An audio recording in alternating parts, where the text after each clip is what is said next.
حدیث شریف میں آتا ہے حضرت ابو ہریرہ رضی اللہ تعالیٰ عنہ راوی ہیں، قال رسول اللہ صلی اللہ علیہ وسلم انما انا لکم بمنزلۃ الوالد اعلمکم۔ اللہ کے حبیب صلی اللہ علیہ وسلم نے فرمایا کہ سنو، اس کے سوا کچھ نہیں ہے کہ میں تمہارے لیے والد کے درجے میں ہوں اور میں تمہیں سکھاتا ہوں۔ حضور پاک صلی اللہ علیہ وسلم ساری کائنات کے، ساری امت کے والد ہیں، جبکہ اب یہاں پر حضور والد فرما رہے ہیں۔ قرآن پاک میں آتا ہے ما کان محمد ابا احد من رجالکم، کہ حضرت سیدنا محمد صلی اللہ علیہ وسلم تم مردوں میں سے کسی کے والد نہیں ہیں، لیکن یہاں پر حدیث میں آتا ہے سرکار فرما رہے ہیں میں تمہارا والد ہوں۔ تو یہاں پر والد ہوں نہیں فرما رہے، والد کے درجے میں ہوں فرما رہے ہیں۔ ویسے قرآن پاک میں امہات المومنین کے بارے میں خود رب تعالیٰ فرماتا ہے وازواجہ امہاتہم، کہ حبیب پاک صلی اللہ علیہ وسلم کے ازواج مطہرات مومنین کی مائیں ہیں۔ جب ازواج مطہرات ہماری ماں ہیں تو پھر سرکار ہمارے والد ہیں۔ وہاں پر جو والد ہونے کی نفی کی گئی ہے اس سے مراد یہ ہے کہ ہر نبی کی اولاد نبی ہوئی، نبی کے اولاد میں جو ہوتے تھے وہ نبی ہوتے تھے۔ حضور پاک صلی اللہ علیہ وسلم پر نبوت کا سلسلہ ختم ہو چکا، تو اسی لیے اللہ تعالیٰ نے آپ کے شہزادوں کو بچپن ہی میں اپنے دربار میں بلا لیا۔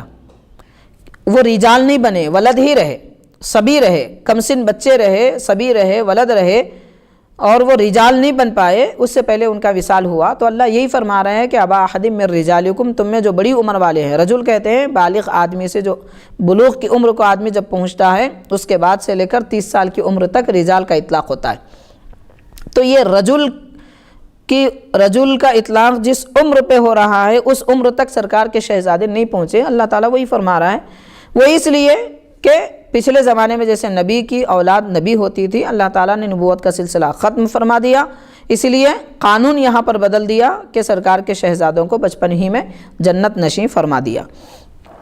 تو فرمایا کہ میں تمہارے والد کے درجے میں ہوں، تمہیں سکھاتا ہوں۔ حضور پاک صلی اللہ علیہ وسلم معلم کائنات ہیں، سرکار خود فرماتے ہیں انما بعثت معلما، صحیح بخاری کی حدیث ہے میں ساری کائنات کے لیے معلم بنا کر بھیجا گیا ہوں۔ اب غور کریں کہ جو سکھانے کے لیے تشریف لائے ہیں، کیا ان کے بارے میں کوئی یہ کہہ سکتا ہے کہ حضور لکھنا نہیں جانتے، پڑھنا نہیں جانتے؟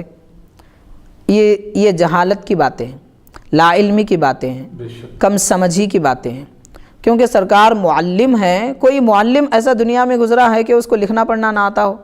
سبحان اللہ۔ حضور خود فرما رہے ہیں اعلمکم، قرآن میں کئی جگہ آیا ہے، اللہ فرماتا ہے ہم نے رسول بھیجا وہ تمہیں سکھاتے ہیں۔ یعلمکم، کتنی جگہ یعلمکم کے الفاظ آئے ہیں، تمہیں سکھاتے ہیں، سکھاتے ہیں۔ سکھاتا وہی ہے جو خود سیکھا ہوا ہو، لکھاتا وہی ہے جو خود لکھنا جانتا ہو، پڑھاتا وہی ہے جو خود پڑھنا جانتا ہو۔ تو اللہ کے حبیب صلی اللہ علیہ وسلم پڑھنا لکھنا سب جانتے ہیں، لیکن آپ کی شان یہ ہے کہ آپ لکھے نہیں، پڑھے نہیں۔ حضور کی شان ہے یہ کہ حضور لکھے بھی نہیں، پڑھے بھی نہیں۔ دنیا میں کوئی لکھتا نہیں، پڑھتا نہیں تو وہ اس کے لیے عیب ہے۔ سرکار نہیں لکھے نہیں پڑھے تو یہ سرکار کی شان ہے کہ حضور جانتے بھی ہیں، لکھنا بھی جانتے ہیں مگر نہیں لکھتے، پڑھنا بھی جانتے ہیں مگر نہیں پڑھتے، کیونکہ اللہ تعالیٰ نے یہی شان آپ کی دنیا میں ظاہر فرمائی تاکہ اسلام کی، قرآن پاک کی تصدیق ہو جائے، اور مشرکین جو اعتراض کرتے ہیں کہ حضور کسی سے سیکھ کے آتے ہیں، یہ اعتراض کا دروازہ بند ہو جائے۔ اسی لیے سرکار نے کبھی لکھا نہیں اپنی زندگی میں۔ سبحان اللہ۔ تو حضور پاک صلی اللہ علیہ وسلم فرما رہے ہیں کہ میں تمہیں سکھاتا ہوں۔ فَإِذَا أَتَى أَحَدُكُمُ الْغَائِطَ، جب تم میں سے کوئی، اب کیا سکھا رہے ہیں اللہ کے حبیب صلی اللہ علیہ وسلم؟ بیان فرما رہے ہیں کہ جب تم میں سے کوئی ضرورت کے لیے آئے۔ غائط، لفظ غائط اصل میں کہتے ہیں نیچے گرنے والی چیز کو۔ آدمی جب ضرورت کرتا ہے تو وہ نیچے گر جاتی ہے، اسی لیے جہاں ضرورت کے لیے بیٹھتے ہیں، یعنی ہم جس کو بیت الخلاء کہتے ہیں، وہ بیت الخلاء کو غائط کہتے ہیں۔ تو سرکار یہی فرما رہے ہیں کہ جب کوئی غائط میں آئے یعنی ضرورت کے لیے آئے، فلا يستقبل القبلۃ، وہ قبلے کو رخ نہ کرے، یہاں پر آ گیا ولا يستدبرها، اور قبلے کو پیٹ بھی نہ کرے، اور ولا يستتب بيمينه، اور سیدھے ہاتھ سے پاکی حاصل نہ کرے۔ کلمات ہیں، ذرا غور کیجئے۔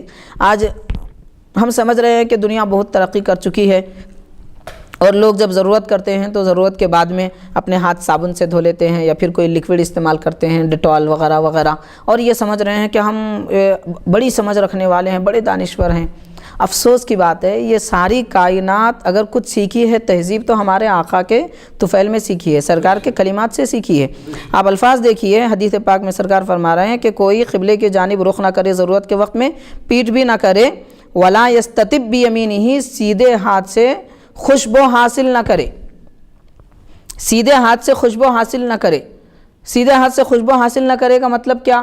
اب اس کا مطلب کیا ہے میں اپنے انداز میں بیان کر رہا ہوں، آپ سماعت کیجئے کہ سیدھے ہاتھ سے کوئی استنجا نہ کرے، نجاست نہ دھوئے، کیونکہ اگر سیدھے ہاتھ سے نجاست دھوئے گا تو بدبو پیدا ہوگی تو پھر وہ اس کو دور کرنے کے لیے کوئی خوشبودار چیز استعمال کرے گا۔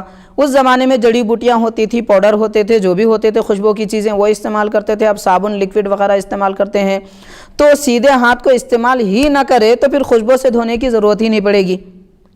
تو یہاں دونوں باتوں کا سرکار نے حکم فرما دیا، ایک تو یہ کہ سیدھا ہاتھ استعمال نہ کیا جائے، دوسرا بایاں ہاتھ استعمال کیا جائے اور اس کے بعد میں خوشبو سے اپنے ہاتھ کو دھو لے۔ اسی لیے تو ولا یستتب فرما رہے ہیں کہ وہ خوشبو حاصل نہ کرے، تو اس میں سیدھے ہاتھ سے خوشبو حاصل نہ کرے یعنی بائیں ہاتھ سے حاصل کرے، بائیں ہاتھ سے خوشبو استعمال کرے اور ہاتھ کو دھو لے، کیونکہ بائیں ہاتھ سے اس نے استنجا کی ہے۔ وَكَانَ يَأْمُرُ بِثَلَاثَةِ أَحْجَارٍ، اللہ کے حبیب صلی اللہ علیہ وسلم 3 پتھروں سے استنجا کرنے کا حکم فرمایا کرتے تھے۔ وَيَنْهَا عَنِ الرَّوْثِ، اور حضور پاک صلی اللہ علیہ وسلم روث یعنی گندگی، نجاست جس کو کہتے ہیں، جس کو گوبر وغیرہ کہتے ہیں، اس سے ورقہ اور بوسیدہ ہڈی نجاست کے لیے استعمال کرنے سے سرکار نے منع فرمایا ہے۔